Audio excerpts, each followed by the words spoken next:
Okay, so this is the Chofetz Chaim, a lesson a day. This is day 48. So from his work, Sefer Chofetz Chaim, this lesson is titled Intent. Having ascertained that the negative information is accurate, that the perpetrator was not justified, and that reproof was proven unsuccessful, thus making it clear that there is a legitimate need to relate the information, one final condition must be met before the information can be conveyed. The speaker must be certain that his sole intent is l'toelet, for a constructive purpose. However, if he knows that in his heart he is pleased to cast the perpetrator in a bad light, he is not permitted to speak, even though the purpose cannot be accomplished any other way. This is lowly to enjoy speaking negatively, even for a constructive purpose. So this is especially challenging when one is required to speak about a person with whom he does not get along.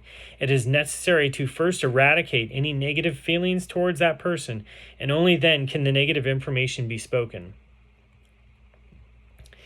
And it just reminds me of the lessons that we're learning in Tomer Devorah.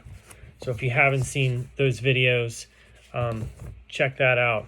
But it's how to emulate our Creator, and one of the first things that it starts out with is that the Creator actually sustains people who work against Him.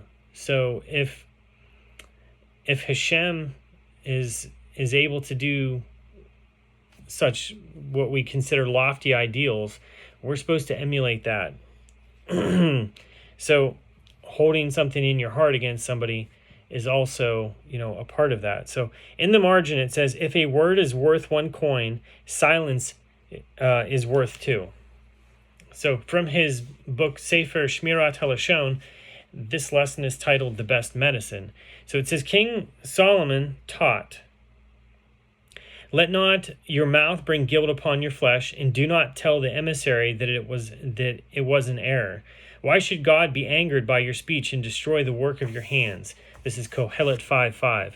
The sages expound in Kohelet Rabbah 5:3. Let not your mouth bring guilt upon your flesh. So do not let your mouth speak Lashon Hara, for this sin will bring affliction, Sa'aras, upon your flesh. And then it says, let not your mouth bring guilt upon your flesh. This refers to Miriam, regarding whom it is written, and behold, Miriam was afflicted with Sa'aras like snow. Bamidbar 12:10. And then it says, do not tell the emissary. This refers to Moshe, as it is written, quote, he, that is God, sent an emissary and took us out of Egypt. Exodus 20, verse 16.